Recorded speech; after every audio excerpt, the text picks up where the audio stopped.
C'est toujours difficile de trouver des produits à vendre sur Amazon. On ne sait jamais comment et où chercher, puis on a vite l'impression de tourner en rond. Peut-être existe-t-il une méthode guidée étape par étape, un peu comme un meuble Ikea, afin de trouver des produits facilement et rapidement. Eh bien, malheureusement, je suis désolé, mais je ne connais pas cette méthode. Par contre, je vais vous montrer directement depuis mon écran comment je fais mes recherches pour trouver des idées intéressantes et aussi comment je structure tout ça pour gagner le maximum de temps possible. Cette vidéo s'applique peu importe l'outil que vous utilisez, ça reviendra grosso modo à la même chose. D'ailleurs, nous utiliserons les outils uniquement pour avoir accès aux données et non pas pour faire des recherches. Car vous êtes très nombreux à compter sur Blackbox de Helium 10 ou le Product Finder de Jungle Scout pour trouver des idées à votre place. Sauf qu'à la fin, eh bien, vous êtes 40 à avoir vu exactement le même produit et souvent d'ailleurs vous revenez sur à peu près les mêmes daubes qui tournent en boucle et qu'on a déjà vu 100 fois. Au fait, si tu ne me connais pas, moi c'est Clément, bienvenue sur la chaîne.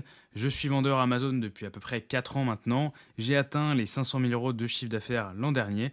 Et sur cette chaîne, je partage un petit peu mes apprentissages, mes succès, beaucoup mes échecs également.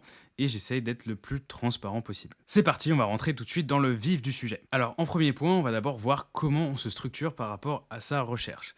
Alors, pour ma part, perso, j'utilise ce petit tableau qui est assez pratique. Parce qu'au départ, j'étais probablement comme vous, je notais un petit peu tout à l'arrache sur des Google Docs, sur des post-it et finalement je perdais un temps fou parce qu'à chaque fois, j'oubliais ce que j'avais fait, donc j'essayais de rechercher mes trucs, je perdais la moitié des infos ou alors il fallait que je relance à chaque fois les outils pour réavoir accès aux données et pour au final ne pas m'en souvenir 20 secondes après et c'était un peu le bordel.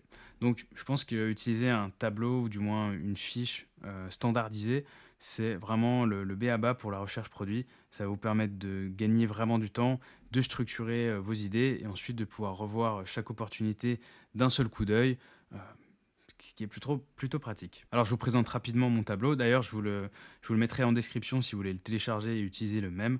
Comme ça, vous n'avez pas à vous embêter à en refaire un. Donc, j'ai mis les données qui m'intéressent moi. Après, vous pouvez en rajouter si vous voulez ou en enlever. Donc, je mets la date par rapport, à quand est-ce que j'ai fait la recherche, le marché, donc si c'est le marché français, le nom du produit. Après, j'ai un code couleur en fonction des opportunités. Ce que j'estime très intéressant, c'est en vert, moyen en orange et finalement, si c'est pas ouf et que je me rends compte que c'est peut-être pas une si bonne idée, ça passe en rouge et après on l'élimine au fur et à mesure. Après, le nom de la niche, le lien du plus gros vendeur, les meilleurs mots-clés, de la niche, le volume de recherche, ce qui est un élément aussi important, le revenu du vendeur numéro un, le prix moyen du top 5 des vendeurs, ce qui nous permet de savoir à peu près à quel prix on devrait vendre le produit. Donc si jamais c'est un prix assez faible, ça sera peut-être moins intéressant. Ou au contraire, si c'est un prix trop élevé, peut-être qu'il nous faudra un budget important. Et du coup, ce sera pas non plus intéressant. Là, pareil, la médiane du top 10 des vendeurs. Donc ça nous permet d'avoir une espèce de chiffre global sur la niche pour savoir déjà évaluer le chiffre, enfin, le montant qu'il nous faudrait pour nous lancer et également le chiffre d'affaires potentiel qu'on pourrait générer avec ce produit. Là, la note des reviews moyenne, pareil, c'est pour essayer de savoir s'il y a potentiellement une faille. Si on voit que toutes les reviews sont à 5 étoiles, forcément, ce sera plus compliqué de pénétrer le marché que dans un marché où voilà, il y a encore de la place avec une note de 4 ou 4,5. Voilà, ça laisse encore un peu de marge. Une estimation du budget, donc ça va se baser principalement sur les métriques d'avant. Le coût unitaire sur Alibaba. Alors, bon, ça, c'est grosso modo, à ce stade-là, on n'essaye pas de rentrer dans le détail. Ce qu'on veut, c'est vraiment avoir les données les plus importantes qui nous permettent ensuite de sélectionner les produits qui ont le plus de potentiel et ensuite de creuser. Là, le but, voilà, c'est pas de tout de suite d'être ultra précis parce que sinon, on perd parfois beaucoup de temps pour au final se rendre compte que ça n'a aucun intérêt. Donc là, vous tapez le produit sur Alibaba, vous regardez à peu près le prix, vous mettez là un truc qui paraît cohérent et vous pouvez mettre le lien du vendeur. Après, on a la taille du produit. Là, ça va être également intéressant de savoir si voilà, c'est un produit oversize ou quelque chose qui est très volumineux, parce que forcément, ça coûte plus cher. Donc après, à voir si on veut le garder ou l'éliminer. Et aussi les frais FBA qui vont nous intéresser. Là, j'ai mis les plaintes et remarques dans les commentaires. Donc pareil, c'est pour essayer de voir déjà s'il y a des failles potentielles par rapport à cette niche-là. Si on voit que tout le monde adore les produits, qu'il n'y a aucun problème, pareil, ce sera peut-être difficile d'essayer de se positionner. Alors que si on voit qu'il y a des choses qui reviennent souvent, des éléments que les gens aimeraient voir différemment, eh bien, on peut se dire que ça peut servir plus tard d'angle d'attaque pour justement créer notre propre produit. Et ensuite, là, j'ai mis un espace commentaire. C'est un peu, on va dire, mon post-it que je mets sur cet Excel-là. Je mets un peu tout ce qui me passe par la tête. Là, j'ai pris un exemple. Imaginons que la taille, ce soit, que la taille du produit soit assez large, mais qu'on puisse réduire la taille d'emballage. On peut économiser sur les frais et donc le produit peut être intéressant à lancer. Après, on peut voilà, mettre des remarques comme il y a peu de design originaux, ou alors il y a une saisonnalité qui est vraiment importante, donc peut-être ça ne nous intéressera pas. Enfin bref, on peut vraiment ajouter toutes les infos qui nous tiennent à cœur et avoir tout ça au même endroit. Une fois qu'on a notre structure, c'est bien, on peut démarrer les recherches. C'est parti. Alors comme je vous expliquais, il y a plusieurs moyens de rechercher. Donc soit vous pouvez utiliser les outils magiques avec Blackbox, etc. Mais je suis vraiment pas fan parce qu'on revoit vraiment les mêmes choses et c'est vraiment très intéressant. Alors, j'ai pas vraiment de méthode secrète. Il y a différentes techniques que j'utilise. J'essaye d'alterner pour que ce soit moins ennuyant et que voilà, ça soit un peu plus fun pour moi.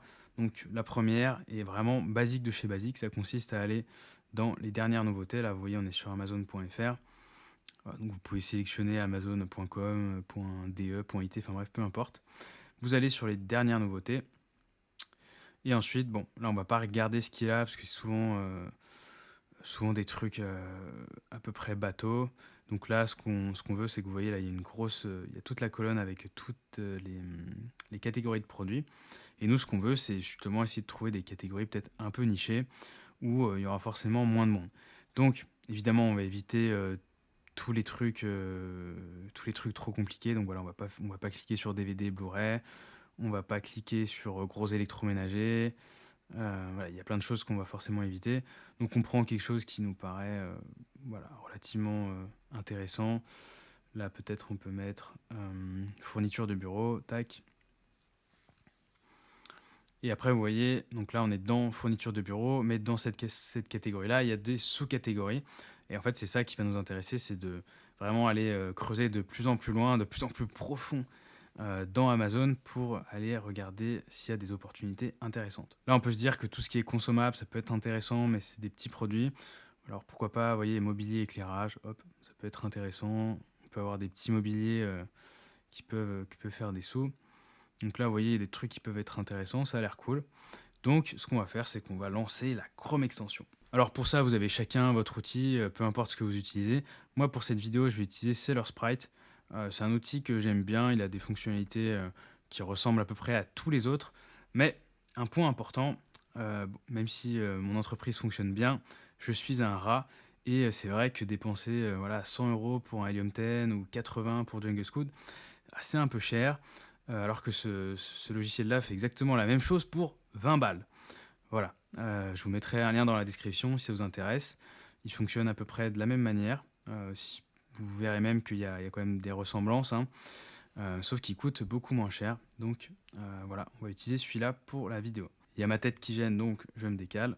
Et là, vous voyez, ce qu'on va faire, c'est que on va regarder un petit peu les différentes données. On peut trier différemment. Moi, j'aime bien généralement regarder par rapport aux revenus. Donc là, on va trier hop, par rapport aux revenus. Bon, là, on peut voir qu'il y a une chaise de bureau. Ça va pas nous intéresser parce que c'est assez gros. C'est sans doute très compétitif. Là, c'est une armoire avec une serrure. Ouais, ça me paraît lourd, compliqué. Bon, peut-être faire du SBM. Euh, Mais bon, après, on voit quand même qu'il fait 8000 de chiffre d'affaires avec deux avis et une note de 2,5. Donc oui, oui, c'est bien ça. Il fait à peu près 8000 de chiffre d'affaires avec uniquement deux avis et une note catastrophique de 2,5. Bon, voilà, ça ne veut pas dire que c'est une super idée, mais voilà, ça permet de se dire quand même qu'il y a de la demande. Le prix de vente est élevé. Ça peut être intéressant. Après, là, on voit que c'est vendu, expédié par le vendeur. Et on se doute que sur ce type de produit-là, le challenge, ce sera principalement la logistique. Comment limiter au maximum les coûts. Ça peut être intéressant à creuser, mais voilà, on va pas le faire pour les besoins de cette vidéo. Alors, on va simplement continuer. Là, on a une espèce de caisson pour bureau. Pareil, ça peut être potentiellement intéressant parce que c'est moins volumineux que l'étagère qu'on a vu juste avant. Celui-ci fait quand même 3000 de chiffre d'affaires, ce qui est pas trop mauvais. Le prix de vente est un peu faible quand même. Et il a des mauvaises reviews aussi. Voilà, 3,4 avec 5 avis. C'est pas terrible. Donc potentiellement, on pourrait aller voir un petit peu si le marché est plus gros, donc des caissons de bureau. Et là, si on descend un peu, bon, on voit que les chiffres d'affaires commencent à s'essouffler. Et voilà, ouais, voilà, en dessous de 2000, ça sert à rien de regarder. Il y a juste pas assez d'argent, pas assez de volume, donc ça va pas être très intéressant. Là, ce qu'on peut faire, si on est curieux, c'est quand même aller voir, hop, le petit caisson de bureau. Bon, finalement, on voit que c'est du FBM et que le prix est pas le même. Donc là, on est sur du 65 euros, ce qui est déjà un peu plus intéressant. Par contre, on voit que c'est une marque qui est censée être connue. Bon, ça, jamais entendu parler, mais le listing est pas trop mauvais. Là, ce qu'on peut faire, on a deux options. Soit on s'arrête là parce qu'on estime que c'est pas ultra intéressant, soit on se dit qu'on veut creuser. Et là, dans ce cas-là, le but, c'est d'essayer de retrouver la niche à laquelle appartient ce produit-là pour essayer d'observer la niche dans sa globalité et non pas sur un seul produit. Alors, pour faire ça, c'est très simple. Pareil, on utilise notre outil. Donc là, on a une fonctionnalité qui s'appelle Reverse Assign qui permet de récupérer les mots-clés liés au produit, donc liés à cette assign-là. Donc là, vous voyez que les mots-clés pour lesquels ce produit se positionne plutôt bien, c'est caisson bureau. Voilà, ça fait logique. D'après l'outil, 70 unités, enfin, il vend 70 unités sur ce mot-clé-là. Donc, on va aller regarder à quoi ressemble le marché sur le mot-clé caisson bureau. Ok, donc là, on est sur caisson bureau. Donc, on peut voir qu'effectivement, notre produit arrive relativement haut dans les résultats de recherche pour un truc qui a 5 avis et qui est mal noté. On peut voir aussi que là, il a un concurrent qui est pas très bien noté et qui pourtant fait des bons chiffres. Ouais, les produits sont pas folichons, dans le sens où il y en a qui on pourrait améliorer le design ou faire quelque chose pour améliorer la chose. Là, vous voyez, celui-là, il a testé un truc un peu différent. Euh, bon, il y a quand même du monde, hein. On voit qu'il y a pas mal de reviews, il y a pas mal de concurrence. Mais on voit aussi qu'il y a un peu de toutes les gammes de prix, ce qui peut être un bon signe, parce que ça veut dire qu'il y a des gens qui sont prêts à potentiellement payer un peu plus cher pour avoir telle ou telle fonctionnalité sur le caisson de bureau, peut-être qu'ils sont intéressés par un design un peu plus sympa. Donc ça ouvre quand même à des possibilités. Et là, ce qu'on peut faire si on veut étudier un peu plus en profondeur, c'est pareil, on va relancer la Product Research ici pour réavoir les données de tous les produits donc sur le mot-clé caisson bureau. On fait la même chose, on essaye de trier par revenu pour voir ceux qui font le plus d'argent. On enlève ceux qui sont sponsorisés, on veut essayer d'avoir uniquement les résultats organiques. Et là, on peut voir qu'il y en a qui s'en sortent pas mal, hein, 60 000, 20 000, 25 000, 20 000, 20 000, 16 000, 13 000, 13 000, 10 000, 9 000. Là, ce qui est intéressant, c'est qu'on peut voir qu'il n'y en a pas un seul qui prend tous les revenus de la niche et du mot-clé. Donc ça, c'est plutôt un bon point. On voit que l'argent est plutôt bien réparti. Donc là, on a vraiment un peu de tout. Ça, c'est plutôt un bon signe. Ça veut dire qu'il n'y a pas un seul produit qui truste le marché où tout le monde va se tourner vers ce produit en question. Et donc là, voilà, ça pourrait être typiquement un genre de produit. On peut commencer à essayer de noter les infos, creuser un peu plus en détail, voir si ça peut être intéressant. Et comme je l'ai dit, à mon avis, sur ce type de produit-là, le gros challenge, ça va être la rentabilité et la logistique. À mon avis, je pense là, même si le produit passe les différents critères, une fois arrivé à la rentabilité et à la logistique, je pense que ça doit être compliqué. Mais là, comme ça peut être pas mal. Donc ça, on peut récupérer toutes les données qu'on a à disposition ici et les copier dans notre superbe petit tableau pour ensuite analyser plus en détail si jamais on estime que ça vaut le coup. Donc là, comme je vous ai dit, l'idée, c'est pas d'aller ultra dans le détail parce qu'on risque de perdre pas mal de temps si on commence à aller faire des calculs de renta maintenant, rechercher des fournisseurs, etc. Voilà, ça peut prendre 1 heure, 2 heures. Donc le mieux, c'est de récupérer les infos là. Si on estime que c'est intéressant, les mettre sur le tableau. Et ensuite, une fois qu'on aura, je sais pas, 5 6 idées sur le tableau, voir celles qui sont les plus intéressantes, celles qui finalement sont peut-être moyennes ou on n'a pas le temps pour les faire, paf, on les passe en rouge, on les supprime. Et on va creuser uniquement celles qui valent le coup d'être creusées. Donc à chaque fois, moi, quand je fais mes recherches, j'ai toujours le prisme en tête de me dire, OK, comment on fait pour essayer d'améliorer ou de différencier le produit. Donc voilà, si on voit qu'il y a des produits où il n'y a rien à faire, généralement, j'élimine rapidement l'idée. Mais là, ce qu'on peut voir, c'est qu'il y a plein de types de produits différents, il y a plein de designs possibles. Et donc, on pourrait, je pense, si on voulait essayer d'aller sur ce marché-là, réussir à faire soit un design un peu plus sympa, soit peut-être des fonctionnalités différentes avec tel ou tel élément. Il pourrait y avoir des choses à faire. On revient sur notre page de catégorie, vous voyez qu'on a déjà vu plusieurs choses. Et des fois, en fait, si vous êtes sur une des pages produits, vous voyez dans les produits vendus, souvent vendus ensemble, ou alors vous avez d'autres propositions généralement par Amazon en dessous. Pareil, vous pouvez cliquer et en fait vous perdre, vous perdre dans les méandres d'Amazon et à force de cliquer un peu partout, des fois vous avez des choses voilà, qui vous arrivent et qui sont intéressantes et au fur et à mesure, vous allez trouver des idées potables. Là, on est revenu là-dessus, on voit qu'on a à peu près épuisé les choses intéressantes, hein. En dessous de voilà, 3000 de chiffre d'affaires, c'est vraiment le... En dessous, voilà, c'est pas super intéressant. Après, ça veut pas dire que la niche fait ce volume de revenus-là, mais ouais, voilà, c'est des lampes un peu pourries. Ça, typiquement, là, c'est le genre de produit un peu voilà, gadget chinois. C'est du vu et revu, très difficile à différencier. Le prix de vente est super faible. Donc ça, typiquement, c'est le produit sur lequel on ne va pas cliquer. Et en fait, de manière générale, l'objectif va être de maximiser votre temps. Quand vous faites des recherches, généralement, c'est que vous analysez pas suffisamment de produits dans le temps que vous allouez à vos recherches. C'est-à-dire que voilà, vous allez cliquer sur vraiment absolument tous les produits, tous les regarder, et du coup, vous allez perdre un temps fou. Alors que moi, je vais vraiment uniquement cliquer sur les choses où il y a vraiment un potentiel dessus et donc éliminer tout le reste. Ce qui fait que j'écume énormément de produits et à force d'écrémer, donc je gagne un maximum de temps, ce qui fait que j'arrive à voir beaucoup plus de choses en une seule session de recherche. Une fois qu'on a fini, bon, on ferme Seller Sprite, tac, et là on peut se dire que voilà, donc il y a encore des sous-niches à mobilier et éclairage. Donc bureau, on va pas aller voir parce que probablement trop volumineux, donc compliqué. Casier à chaussures, pourquoi pas. Fourniture de réception, ça peut être intéressant aussi. Bon, casier à chaussures, voilà, c'est pas sexy. Les choses pas sexy, ça me plaît. Ah, il n'y a pas de nouveauté. Merde. Bah écoutez, ça peut être une bonne idée, hein, on peut aller voir quand même après. Là, on va aller voir éclairage de bureau. Voilà, ça c'est bien, c'est parfait, c'est un bon exemple de choses où personnellement j'irai pas. Donc ça va me permettre de vous montrer ce que moi j'évite et ce que j'élimine rapidement.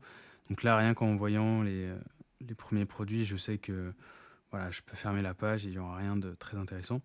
Mais on va quand même lancer le product research de Seller Sprite.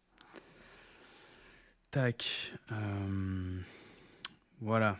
Donc là, on a cette lampe. Hop. Bon, il y a 6 reviews. Voilà, il fait 1500, 1300 de revenus. Mais là, typiquement, c'est le genre de choses vraiment pas intéressantes parce que ça ressemble exactement à la lampe blanche là qu'on a vue juste avant. C'est très difficile de différencier sur ce type de produit. Et surtout, le prix de vente à 15,99. Pareil, ça en fait quelque chose, à mon avis, très difficile d'être compétitif là-dessus. Maintenant, j'ai trié par revenu. Là, on voit que bon, il n'y a pas grand-chose. Les revenus sont vraiment faibles. Donc, voilà. Là, on peut laisser tomber, fermer et aller dans une autre catégorie. Donc, vous voyez, de fil en aiguille, en fait, on se balade entre les sous-catégories, les catégories. Après, on peut remonter sur un niveau de catégorie, changer totalement de catégorie. Et finalement, de fil en aiguille, on peut voir des choses intéressantes et on les ajoute à notre tableau. Donc là, vous voyez, c'est mon tableau après une session de quelques heures. Bon, forcément, je ne vais pas vous montrer les résultats pour éviter de me mettre une balle dans le pied. Mais l'idée, c'est à chaque fois de remplir avec les éléments qu'on trouve. Et une fois qu'on a terminé une session, qu'on a pris 5-6 produits dessus, et bien là, on repasse sur le tableau, on regarde d'un seul coup d'œil les données, soit on peut trier également. En haut, vous avez un système de filtre, donc vous pouvez regarder par rapport à ce qui vous intéresse le plus.